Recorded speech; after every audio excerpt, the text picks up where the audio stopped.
In this role, I've been to Ukraine several times and experienced how it is to be a country under attack. I've been in Mykolaiv, Kiev, Odessa, and I've seen how important the local library, the city museum, the city theater are as meeting places that can provide a moment of normality in times of war. They are beacons of lights in a dark time that create hope and resilience. And that is why culture matters. 2 pre-conferences have led up to this panel. Last week, one of us have 3 states met in Vilnius. They pledged to increase their support to the recovery of Ukraine, and we'll hear more about that from the panel today. And the week before, Ukrainian museums met in Berlin to discuss how they can contribute to the future of Ukraine. So today, we will take the next step in the discussion of the necessity of supporting Ukraine's cultural heritage and cultural life. So let me now introduce you to the esteemed panel which I have among us. We have Mrs. Katja Keul, Minister of State Federal from the Foreign Office, Germany. We have Anastasia Bondar, Deputy Minister of Culture of Information Policy of Ukraine. We have Simona Skeris, Minister of Culture of the Republic of Lithuania. Mr. Krista Picat, Director of the Culture of Emergencies Entity of the UNESCO Cultural Sector. Mrs. Claudia Roth, Minister of State for Culture and Media in Germany. And Mrs. Katarina Kulai, Acting Director of Odessa National Fine Art Museums. And finally, but not least, Mr. Edmondo Cirielli, Deputy Foreign Minister in Italy. And I have also noticed as a moderator that we need to keep the time because we will have the end will be the closing ceremony at 3 o'clock. So I've tried to keep the time, although I know we have so much on our heart. And the other thing I need to say is that because of the closing session and because we have the very presence of the minister, you have to leave a little bit before, and also Cirielli needs also to leave a little bit before to be on another stage, and you need to go to another meeting. But now I would like to present Mrs. Katja Keul. Please take the desk for your keynote presentation. Thank you.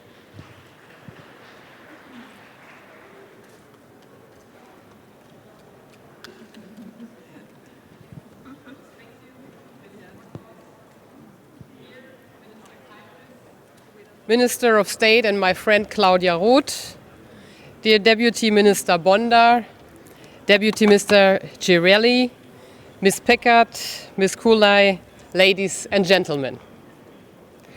For over 2 years, innocent people in Ukraine have been killed in Russia's illegal war of aggression. Towns and villages have been attacked or even destroyed by Russia. We assure you, Russia will not succeed. Also, Russia will not outlast us, international partners, standing side by side in our support for Ukraine.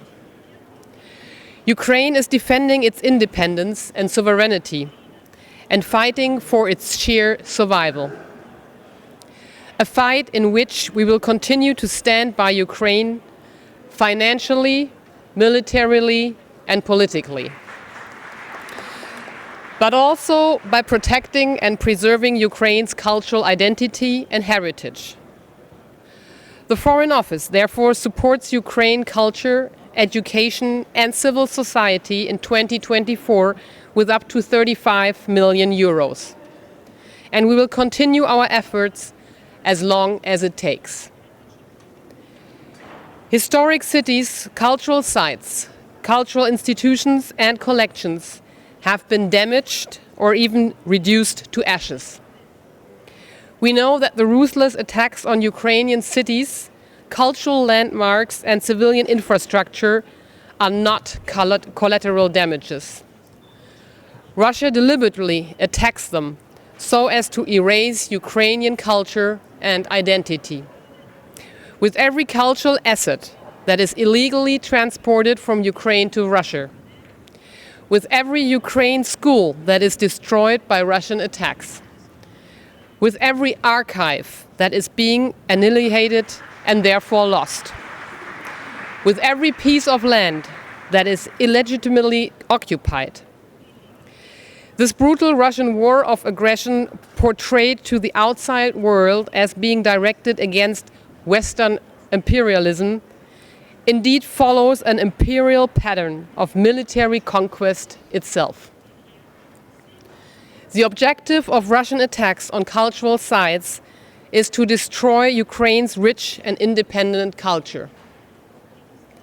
Recently, we had to witness targeted attacks on printing houses in Kharkiv. The city is well known in Ukraine for its printed products. 4 of these buildings in the city were deliberately destroyed by Russian missile attacks. This is one example how Russia aims to destroy the Ukrainian language and Ukrainian culture, and thus attacks the Ukrainian people as a whole. We firmly believe the Ukrainian culture sector and its actors are resilient. Despite the war, a large number of civil society and cultural actors have remained in the country or have returned. Immediately after the beginning of the war, the Goethe Institute implemented support programs of up to 14 million euros for cultural actors who fled Ukraine. Now, more than 2 years later, Goethe can again focus its support for culture and civil society inside Ukraine. I give you another example for a strong resilience.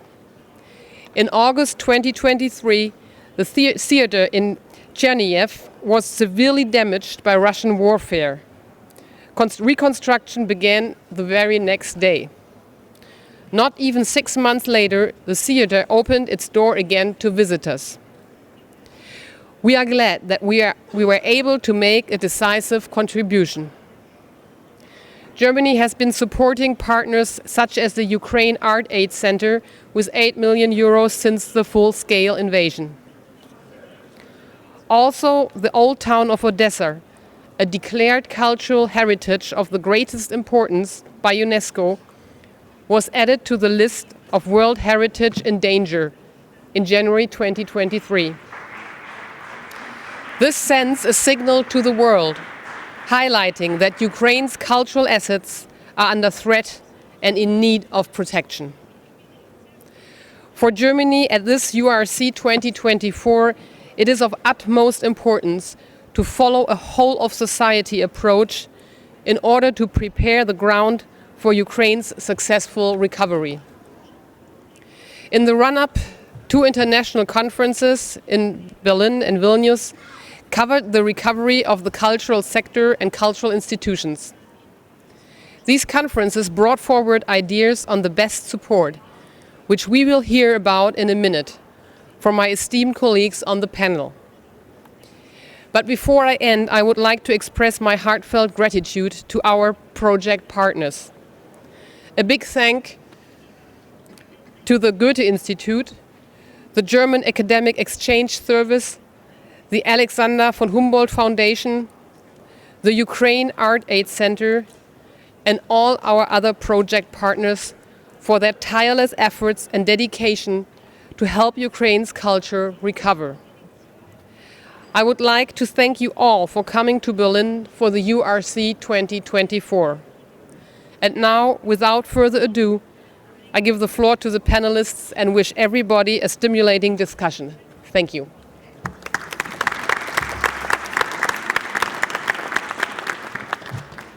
Thank you so much, Minister Keil. And I will now immediately going over to introduce the movie that you just were talking about, or a short video about the situation where the theater, Taras Shevchenko Theater in Chernihiv was hit during the war, and we have the immediately support from Ukraine Art Aid Center and showing the great support from Germany and uncommittedly preserve forward. Please present. Працюю в театрі 52 роки. В той день, коли відбулося все це страхіття, я був вдома, готувався до вечірньої репетиції. І коли це все відбулося, в мене був такий штупор. Але ми намагалися в той же день вже потрапити на руїни театру, але нас не пустили. На наступний день, через день, прийшли на прибирання, і репетиції в нас почалися вже на третій день разом з прибиранням.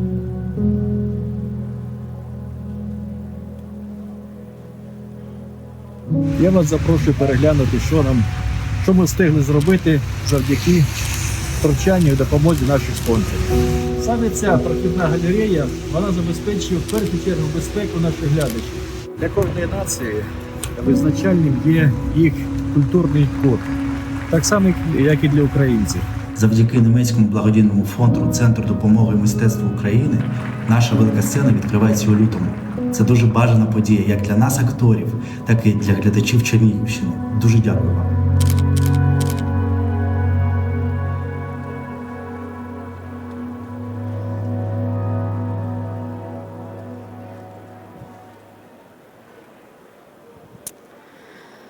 I think what we all witness here is how severe the situation is. We see the full-scale invasion is also aiming to destroy Ukraine culture and Ukraine cultural heritage. So my first question will go to Mrs. Bondar. I will ask, what is your approach to the current realities on the ground where cultural institution and Ukraine cultural identity is under constant threat of destruction? Your Excellencies, dear partners and guests, it's under no hesitations that a country without a culture, without language, without history and traditions is just a territory.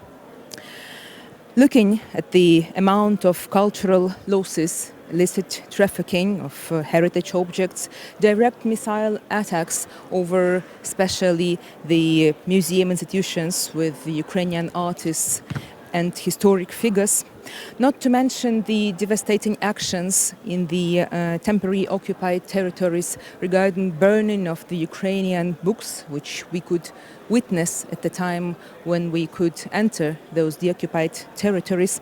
They all show that culture actually is the main military target of the Russian ideology.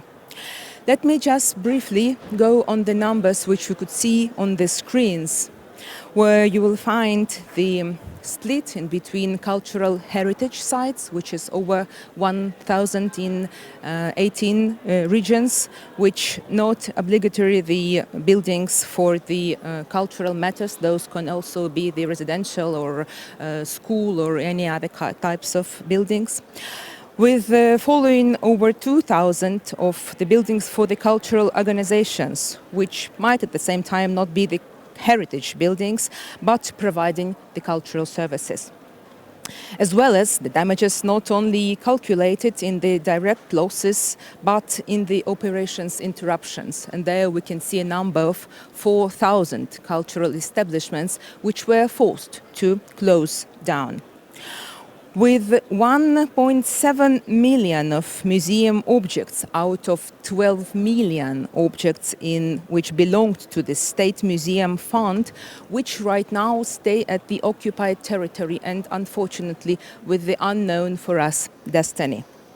In addition, we have over 500,000 of evacuated museum objects inside the country. Going back to your question on the actions on the ground, together with our partner UNESCO and other international partners, we have put and made the action plan together just right after the full-scale invasion started. We can see that on the right side of the screen, and those points are very actual and we keep updating them. We go through the monitoring and reconstruction and recovery and revival of the institutional capacity and strengthening of cultural and creative industries, as well as the resilience through culture and digital transformation.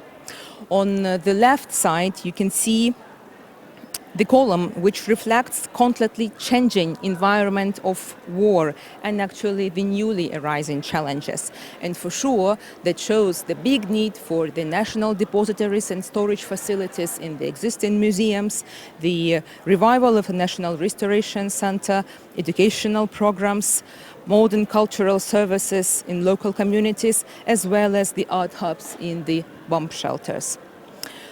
Just to give the brief idea on why there is this difference in between two columns is that if in the very beginning of the full-scale invasion we were trying to find materials to pack everything and to relocate, 2 years after that we understand that there is a need to unpack, repack and relocate.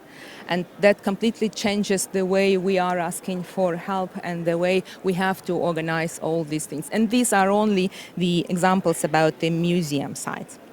Also worth mentioning the outstanding demand in the society for the cultural events.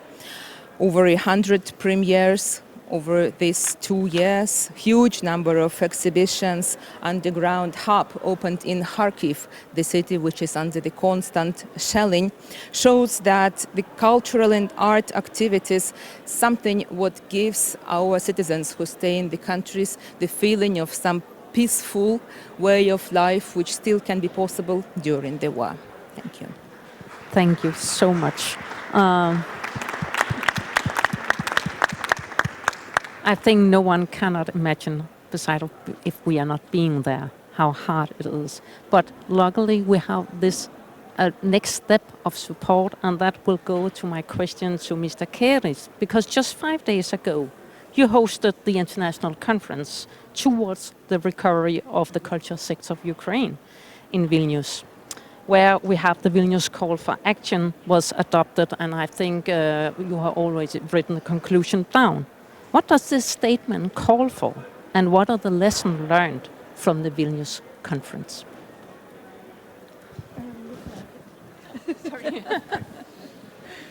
Thank you. Yes, last week we had, I would say, a very successful conference in Vilnius, a pre-event for Berlin, which we organized together with Ukraine in partnership with UNESCO. I am deeply grateful to all countries and international partners who arrived in Vilnius, and to say aloud that yes, Ukraine's culture is an inclusive, important, vital part of European and world culture, to condemn Russia's continuing aggression against Ukraine and its barbaric and criminal destruction of Ukrainian culture and cultural heritage aimed to erase Ukrainian identity. Participants of the Vilnius conference also called on holding Russia accountable for its aggression and destruction of Ukraine, including its cultural heritage. In total, 31 countries and 7 international partners from America, Asia and Europe supported the Vilnius call for action, calling to place the culture sector at the forefront of Ukraine's stabilization, recovery and reconstruction process, reintegration of the temporarily occupied territories, and sustainable after-war development. As today we are having the very first discussion on culture with the Ukraine Recovery Conference, it is also an important achievement of our unity. I am thankful for Germany for taking its lead. And as we already heard in Vilnius, Italy also expressed its commitment to continue this and put this culture sector at the heart of URC it will host next. I sincerely thank Italy also for this. We need a paradigm shift. The recovery and reconstruction of Ukraine are not possible without its culture sector. I trust in you and the international community. Moreover, Ukraine's recovery and reconstruction must be done in a thoughtful, sustainable and effectively coordinated way, and with the involvement of all relevant actors to rebuild Ukraine better and become a future model of high-quality Baukultur and new European Bauhaus also. The Vilnius Call for Action recognizes the role of UNESCO international partners in mobilizing support for Ukraine and in Ukraine's recovery and construction. The Vilnius conference demonstrated the need for better international coordination in support of the culture sector of Ukraine. Many participants were calling for that, and thus such forums bringing international donors together are highly important to better coordinate, learn of each other projects, and even find new partners. I trust that the Vilnius conference was only the beginning and that its foundations will be used to fully include culture in all recovery and reconstruction process of Ukraine. We need to do this by including support for Ukraine's culture in our national and international strategies for the recovery and reconstruction of Ukraine. To close, in Vilnius, EU countries reaffirmed that they see Ukraine in the European family, and therefore our joint coordinated efforts towards Ukraine are even more important and meaningful to all of us, because we are supporting one of us. Thank you for the work. Thank you for this intervention, Mr. Keris, and thank you for being so proactive as a state on this matter. You were speaking about coordination, the efforts, and that's why I would like to ask Mr. Pickett. From the beginning, UNESCO has been covering the events, especially with regard to the Ukraine World Heritage. Could you elaborate on the range of your engagement and expertise, and especially how you are coordinating the activities? Thank you very much, and perhaps I should start by echoing the words of Minister of Lithuania by saying that culture is really now increasingly recognized as an important component in the resilience but also recovery of Ukraine. And when in the past UNESCO seemed to be struggling to convince the international community of the importance of culture in emergencies, now there is a growing momentum. And of course the fact that we have a dedicated session on culture at the Berlin Ukraine Recovery Conference, it is a recognition of that. We had a pre-conference hosted in Vilnius with a very strong statement supported by 31 participants. And of course, the appreciation also goes to Italy, who is committed to take this forward at the next year's recovery conference. So thank you so much for being with us. It's true that UNESCO has been there for Ukraine as far as the culture sector is concerned from the very first days of the war. As of today, we have verified damage to 412 sites. And we continue doing that. This work is done in the framework of a larger scale program that is only possible because of the overwhelming support that we have witnessed. The financial funds coming in support of UNESCO's action, but also the other actors who are engaged, and that's why coordination matters. And we've been working with the Ministry of Culture and really trying to make sense of the different activities that are underway. And we've structured the action plan that Minister Bondar also mentioned around 6 priority areas that were defined between the Ministry of Culture of Ukraine and UNESCO actually in August 2022 already. And these priority areas range, as you saw on the screen, also starting from the monitoring of the damage, which is important for recovery, but also for documenting the damage. And this documentation may be useful also if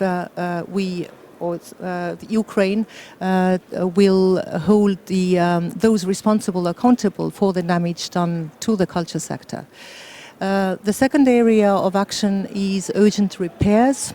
And this of course is an area where we work to support immediate damage. Sometimes it's very simple things like fire extinguishers or packaging materials, but it also now with Italy we work on repairing a roof of the Transfiguration Cathedral in Odessa. And when we do these urgent repair works on cultural sites, it's not only the buildings and historic monuments that we save, but it's also the collections. And Minister Bondar also spoke about the risk of looting and illicit trafficking of cultural artifacts. So it's very much on our mind. We not only work on safeguarding and protecting tangible cultural heritage, but what is important is also artists and the creative industry, because in the end of the day, it's also an industry that employs very many young people, but also artists play a very important role in the societies, in particular when we go through difficult times, because they help us understand what is happening, digest, and also carve the way for the future. UNESCO has also supported the integration of intangible cultural heritage in the school curricula, in particular as far as the communities of Ukrainians who live outside of the country, so that they can take pride in their culture and they don't forget who they are. And of course, we have accompanied the ministry in their efforts to go through digital transformation. And this is where we work very closely with Anastasia, because their ambition is to actually have a comprehensive cultural heritage monitoring platform. And in this framework, we have also been able to not only provide them with hardware, but also help them digitize, standardize, and make sure that all these different activities, as far as the documentation, inventorying, digitization is concerned, that they come together and that it's owned by Ukraine people. So the Vilnius conference echoed the importance of culture for the resilience and recovery of Ukraine. We very much look forward to working on that with all our different partners, including Italy in Odessa, hopefully in a large-scale program that looks not only on the recovery of the city, but also revitalization of the city. Thank you so much. And thank you for sharing the action plan and also the variety of culture. It's not just cultural heritage, but it's also the intangible culture.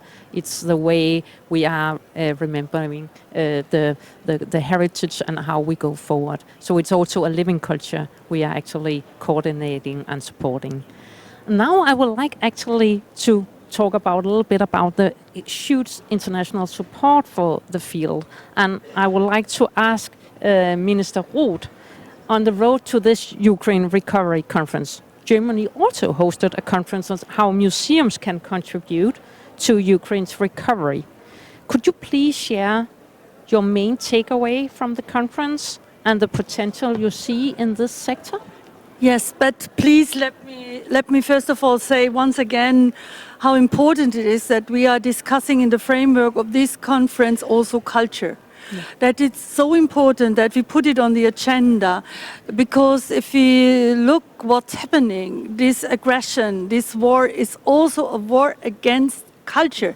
It is a war that tries to destroy the heritage, that tries to destroy the remembrance of people in archives, in libraries, and that tries to destroy the sound of a democracy. And when I was in Odessa, I perhaps understand more the role of culture in our democracies. So in putting it on the agenda, in putting it on every meeting we have in the EU Ministers for Culture framework, in the G7 framework, in the G20 framework, in the UNESCO framework, we do something for democracy. We do something for democracy, because culture is not only a luxury we can only afford in good times. We need it especially now. And what is culture? Like the museums, like theaters, like concert halls, like libraries, it is a place where people come together, where people can express, where people can feel what self-determination means, what freedom means. And artists are those who are bringing this, or are creative, that bringing the sound of democracy to the public. And that's all that Putin hates. And therefore it is important to support it and to support the friends in the Ukraine and to help them, that we help them, that they can do something also in the framework of the EU facility, which is now decided for Ukraine, 50 billion, that also culture is included. Sorry, but I think it's important, it's a really important step, because we are fighting for democracy. Museums, yes, museum is not only a place where you put paintings on the wall. Museum is so more. Museum is a place where you meet, where you can exchange. Museum is more and more a place where people come together. Dritte Orte in German.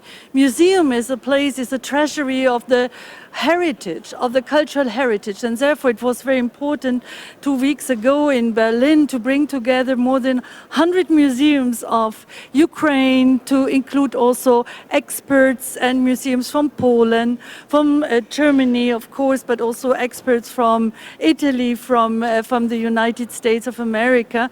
And there was a vital discussion, first of all, an exchange of experiences, what's happening, how they systematically destroy, how they loot art, how they also in the museums lost people that died in the war, and how our responsibility could be for networking, for bringing together smaller museums with smaller museums in the Ukraine, how we could do our utmost to rebuild museums not only in Kiev or in Odessa or in Kharkiv, but also in smaller parts of your country because of the role museums have. And I think this is very important. We do the following. Give me one example with the museum in Odessa. We are preparing an exhibition starting January 25 of paintings from the 16th to the 19th century.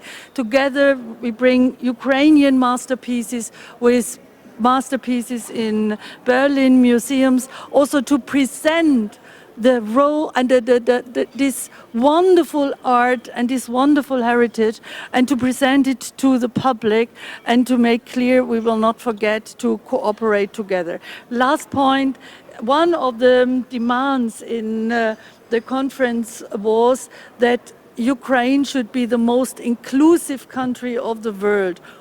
And if you think what this war means for a lot of people that lost a lot, psychologically, but also in her bodies, I think it's very important also to support inclusive participation in the field of culture.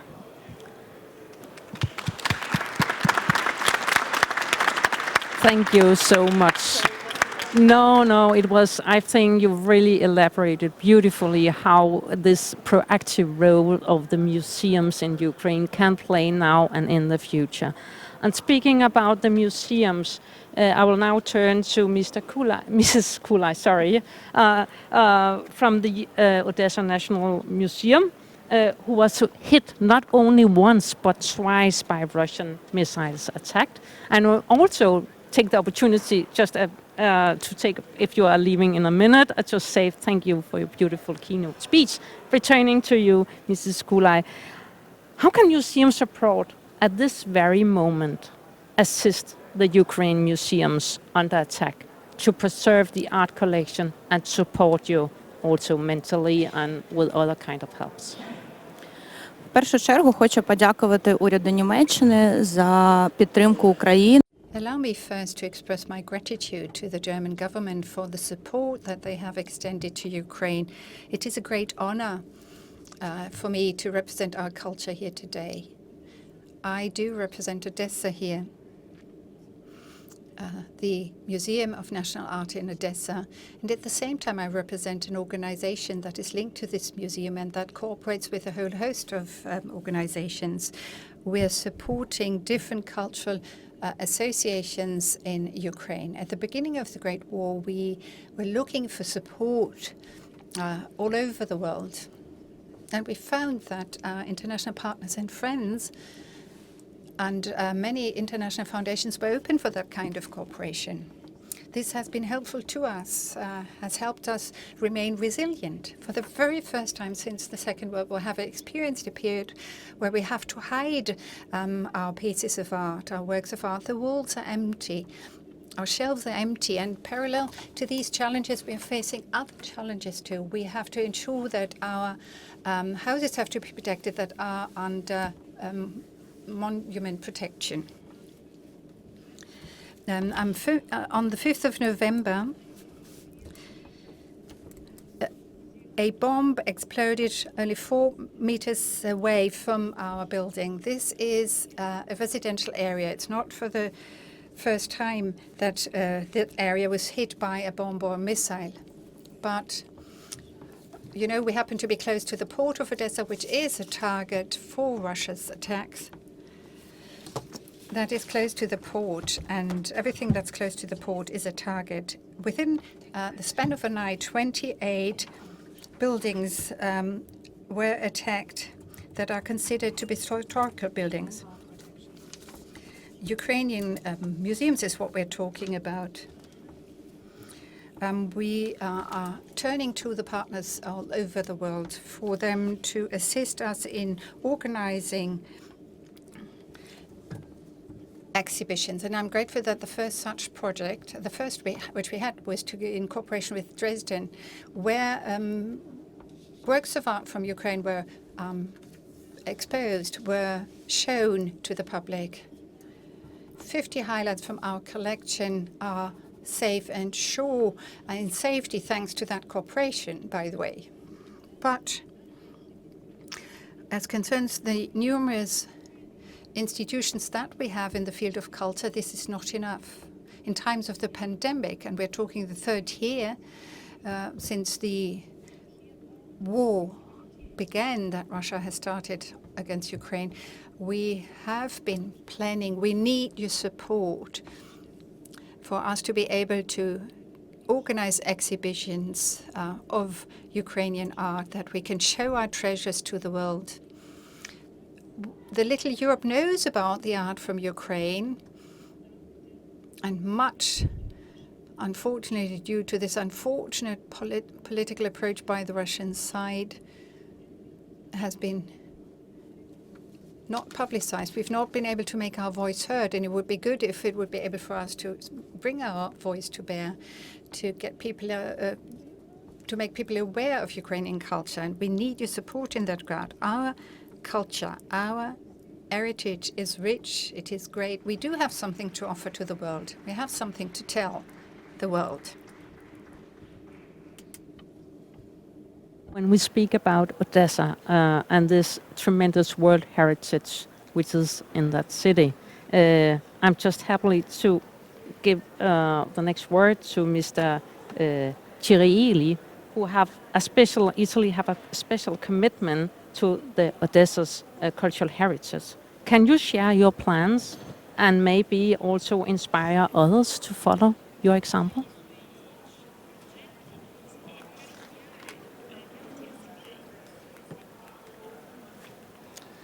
Allora, grazie innanzitutto, siamo molto orgogliosi come governo italiano.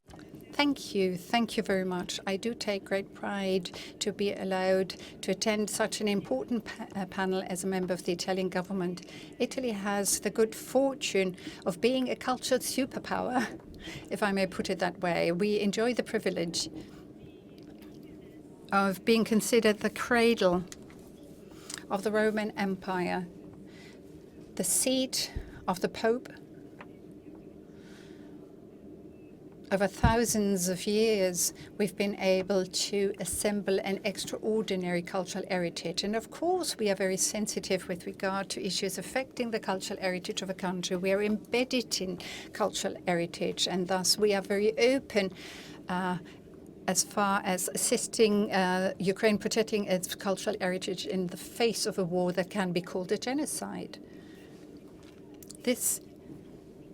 There are dictators and dictatorships that try to destroy the cultural heritage of countries, and that is what we're witnessing these days. Italy, as the presidency of the G7, has already made it clear that we will focus on Ukraine's reconstruction and recovery. I don't want to give you any figures here now. We unfortunately have a high level of indebtedness and therefore not that much financial leeway. But we've provided military assistance. More than 2 billion euro have been made available for the recovery of Ukraine by Italy. Odessa is of particular importance to us here, and I would like to remind you of the fact that the Deputy Prime Minister, Foreign Minister Tajani, visited Kiev and signed the patronage for Odessa. At the same time, we are in the front line as regards to rebuilding the Cathedral of Odessa and protecting the cultural heritage of Odessa. We therefore began and launched an initiative together with the Foreign Ministry involving two important institutions, the Triennale and the Maxi Museum of Rome and UNESCO. All of us want to work to ensure that the city is being rebuilt, that it is being transformed and is able to re-identify itself. We have launched a new initiative, the workshop for the reconstruction and the recovery of Ukraine. Italy stands ready to offer its architectural competences, its expertise in these sectors, in assisting Ukraine in restoring its cultural heritage. We are at the forefront also with regard to the initiatives of UNESCO. And Minister Tajani yesterday signed a memorandum of understanding that will be of importance with regard to financial support for Odessa and its culture.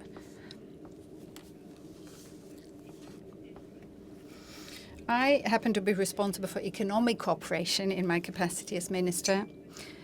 We have a national conference of universities, and we want to ensure that all of the Italian universities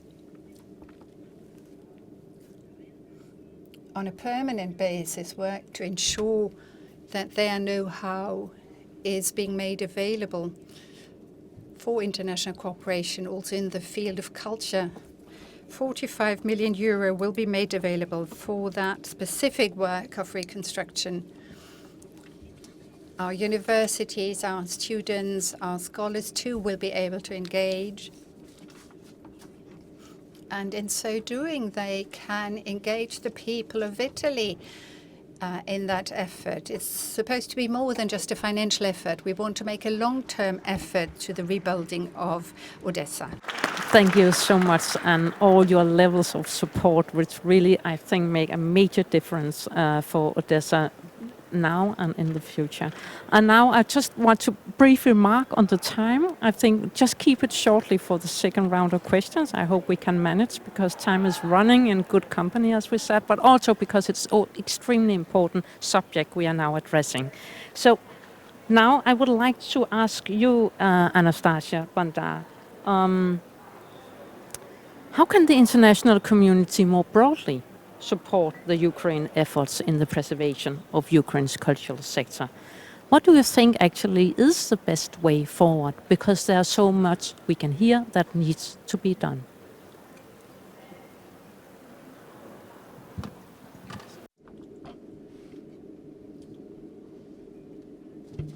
When each citizen of our country, unfortunately, instead of knowing the names of the cultural heritage sites, would know the names of different Russian missiles and the time of how much does it take to reach different cities of our country. I guess that there is a side effect of that, of taking a sharp and very strong decisions and clearly understanding what are our priorities. So I will go directly to your question, saying that, first of all, we would like clearly to be defined a proportion of funds going to Ukraine for human dimensions of recovery and reconstruction, fixing dedicated funds for culture, including the rule of law, dialogue and social cohesion, and the digital transparency. Secondly, increase the capacity of communities to implement cultural recovery measures at the local level and ensure the sustainability of results. Economic growth of regions should also be built around cultural and heritage magnets. And finally, guarantee effective and transparent coordination of recovery efforts involving all relevant stakeholders at the international and Ukrainian level, ensuring preservation and reconstruction of cultural heritage, support the growth of creative sector, regional ability to provide cultural services, and proper memorialization and healing of the mental trauma through the art and culture. I would like to use the amazing quote of our great partners and the network of the NGOs working for the Inclusive Recovery and Reconstruction initiative led by the East Europe Foundation. The human dimension based upon culture development is not a luxury, but a necessity for inclusive and diverse recovery. I call for defined fixation of 20, better 30% of all recovery and reconstruction resources to be allocated for the human dimension where culture has to take its vital and most important role. Culture should not be competing with other directions. It should take its vital role. Thank you.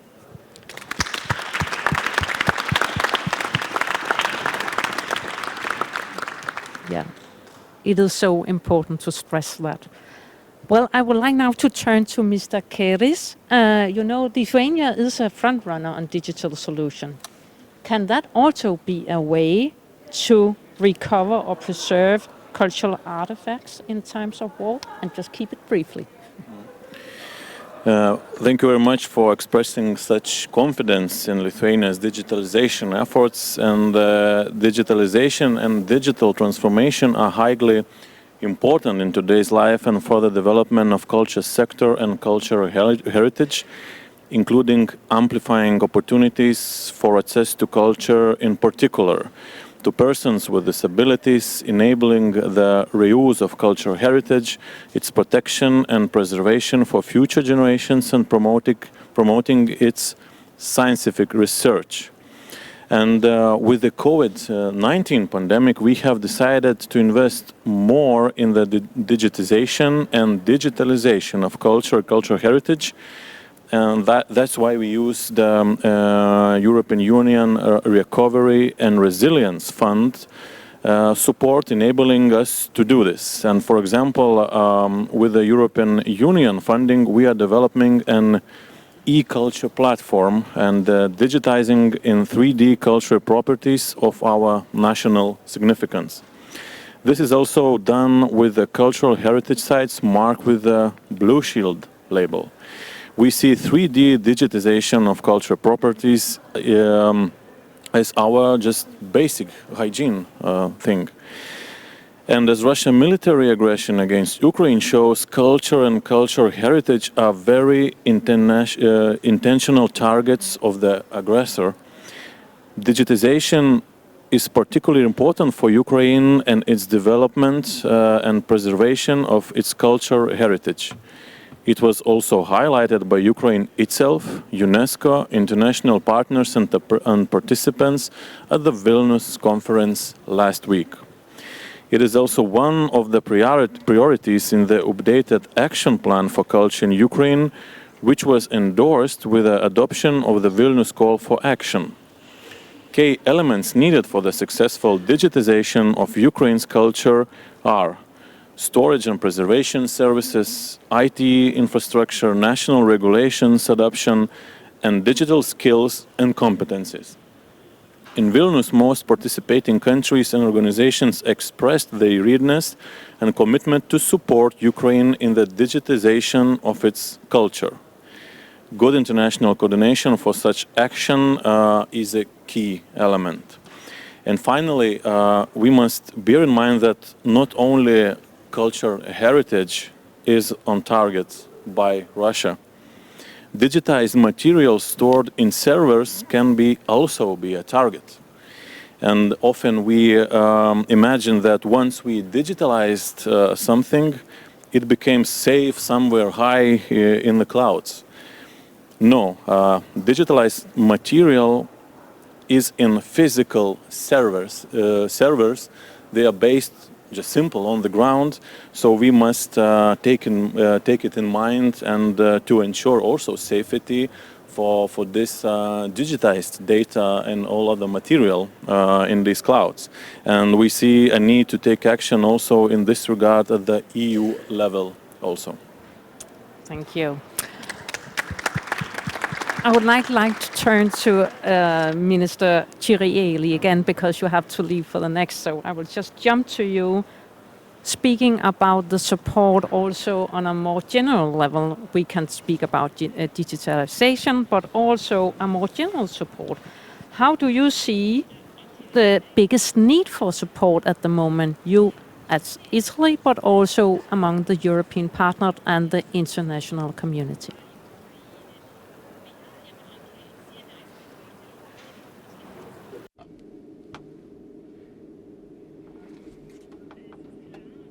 Well, obviously, in addition to the material reconstruction of cultural heritage sites, you also need to safeguard them. Digital technologies, digitalization has always been one option of preserving these arts works, to at least create a digital memory and collection of these assets. Italy is a leader in all that. We have partners who've been working on that for a long time, and they're achieving a lot. Of course, Italy is providing support in this area. We're providing financial support. So I think working together, we all need to really make an effort to protect intangible cultural heritage, to create an immaterial conservation of the goods. So digitalization, that is one way in which we should move. And that's something we should support. That's what our measures should be aiming at. It's not only about financial support. This is also an opportunity for cultural events, for instance, in Germany or Lithuania, Latvia, Italy. This could also create momentum for reconstruction and for cohesion, and it can provide a stage for culture. Ask to wrap up now. Unfortunately, we can't have the last questions because I think we have so much on our heart to say. You know, what is most important, I think, is that what we have talked about today, that this is a fight. The Ukraine war is also a fight on identity. The right to be a nation of your own terms, free to determine your own future. And in that cause and in that direction, culture is in the heart of the conflict and need to be protected. So thank you, and let's give a huge applause to our panelists for your insightful and important contribution. Thanks to UNESCO, to the brave cultural actors in the field in Ukraine, and for the supporting states for your great effort. Thank you.